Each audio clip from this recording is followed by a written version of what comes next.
ایک گاؤں میں ایک عقل مند بوڑھا کسان رہتا تھا۔ اسے سارا گاؤں ایک محنتی اور ایماندار آدمی کے طور پر جانتا تھا جو اپنی زمین کا بہت خیال رکھتا تھا۔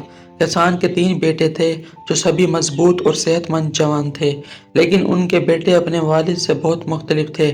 وہ سست تھے اور اکثر آپس میں جھگڑتے رہتے تھے۔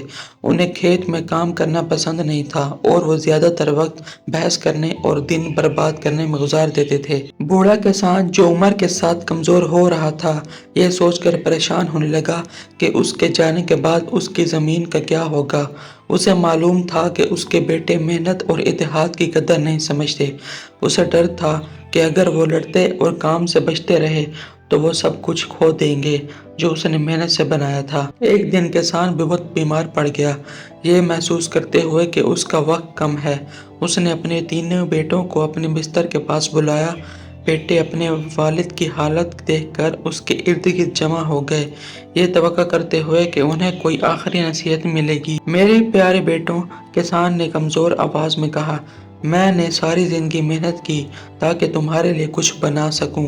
یہ کھیت ہماری روزی روٹی رہا ہے اور میں نے ہمیشہ امید کی ہے کہ تم اس کا خیال میری طرح رکھو گے، لیکن میں دیکھتا ہوں کہ تم ایک ساتھ مل کر کام کرنے کی اہمیت کو نہیں سمجھتے۔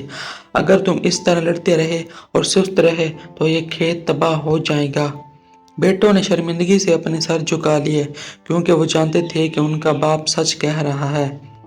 کسان نے کہا، ہماری زمین میں ایک خزانہ دفن ہے، لیکن تمہیں اسے ڈھونڈنے کے لیے مل کر کام کرنا ہوگا۔ جب تم یہ خزانہ ڈھونڈ لو گے تو تمہیں کبھی کسی چیز کی فکر نہیں ہوگی۔ بیٹے خزانے کے بارے میں سن کر حیران اور پرجوش ہو گئے۔ انہوں نے اپنے والد سے وعدہ کیا کہ وہ اس خزانے کو تلاش کریں گے اور کھیت کا اچھے سے خیال رکھیں گے۔ بوڑھا کسان مسکرایا، اپنی آنکھیں بند کیں اور سکون سے اس دنیا سے رخصت ہو گیا۔ اگلے دن تینوں بیٹوں نے خزانہ تلاش کرنا شروع کر دیا۔ انہوں نے اپنے والد کی باتیں یاد کیں اور محسوس کیا کہ انہیں خزانہ تلاش کرنے کے لیے ایک ساتھ مل کر کام کرنا پڑے گا۔ انہوں نے زمین کھودنا شروع کر دی، اس امید میں کہ وہ اپنے والد کے بتائے ہوئے خزانے کو ڈھونڈ سکیں گے۔ صبح سے شام تک بھائی انتھک محنت کرتے رہے، کھیت کے ہر کونے کو کھودتے رہے۔ انہوں نے ہر پتھر کو الٹا، زمین کو گہرائی تک ہل چلا دیا اور تمام گھاس پھوس نکال دی۔ جیسے جیسے وہ کام کرتے رہے، ایک حیرت انگیز تبدیلی آنے لگی۔ وہ کھیت جو کبھی گھاس پھوس سے بھرا ہوا اور نظر انداز کیا گیا تھا، اب تازہ اور زرخیز نظر آنے لگا۔ دن ہفتوں میں بدل گئے اور بھائی اپنی محنت جاری رکھتے ہوئے تھے۔ انہوں نے کھیت کا ہر حصہ کھودا اور ہل چلایا، لیکن کتنی بھی محنت کی وہ خزانہ نہ ڈھونڈ سکے۔ آخر کار وہ تھک گئے اور مایوس ہو گئے۔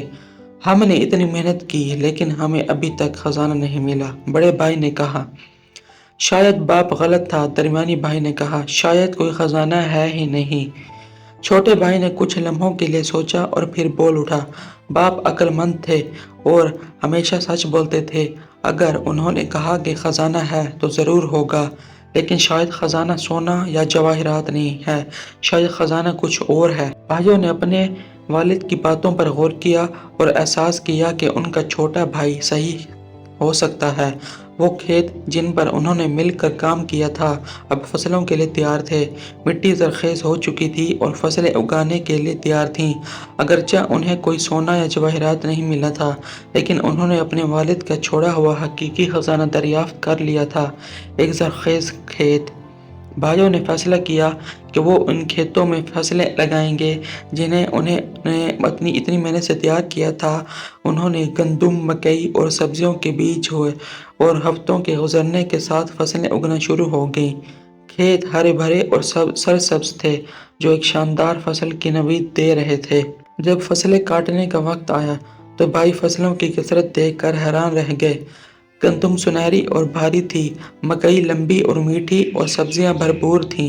وہ کھیت جو کبھی نظر انداز کیا گیا تھا اب ترقی کر رہا تھا اور بھائیوں کو احساس ہوا کہ انہوں نے اپنے والد کا بتایا ہوا خزانہ پا لیا ہے۔ یہ خزانہ سونا یا جواہرات نہیں تھا، بلکہ ان کی محنت، اتحاد اور اس زرخیز زمین سے حاصل ہونے والی دولت تھی جسے انہوں نے مل کر تیار کیا تھا۔ بھائیوں نے اب اپنے والد کی باتوں کی دانشمندی کو سمجھ لیا تھا۔ انہوں نے ایک ساتھ کام کرنے کی قدر اور زمین کا خیال رکھنے کی اہمیت سیکھ لی تھی۔ اس دن کے بعد بھائی مل کر کھیت میں کام کرتے رہے۔ وہ اب جھگڑا نہیں کرتے تھے اور نہ ہی اپنا وقت برباد کرتے تھے۔ اس کے بجائے وہ اپنی کام پر توجہ دیتے اور کھیت کو سنبھالنے کی ذمہ داری بانٹ لیتے۔ کھیت پھلتا پھولتا رہا اور بھائی گاؤں میں محنتی اور عقلمند کے طور پر جانے لگے، بالکل اپنے والد کی طرح۔ گاؤں والے اکثر بھائیوں کے پاس مشورہ لینے آتے تھے اور وہ انہیں بتاتے تھے کہ کیسے ان کے والد نے انہیں حقیقی خزانے کا مطلب سمجھایا۔ وہ سمجھاتے کہ حقیقی خزانہ وہ نہیں جو زمین سے نکالا جا سکے، بلکہ وہ انعامات ہیں جو محنت، اتحاد اور قیمتی چیزوں کا خیال رکھنے سے حاصل ہوتے ہیں۔ سالوں کے گزرنے کے ساتھ بھائیوں کی شادیاں ہو گئیں اور ان کے خاندان بن گئے۔ انہوں نے اپنے بچوں کو وہ سبق سکھائے جو ان کے والد نے انہیں سکھائے تھے اور کھیت نسلوں تک پھلتا پھولتا رہا۔ بھائیوں نے کبھی اپنے والد کی دانشمندی اور سیکھا ہوا سبق نہیں بھلایا کہ حقیقی خزانہ محنت کے پھلوں اور خاندانی تعلقات سے ملتا ہے۔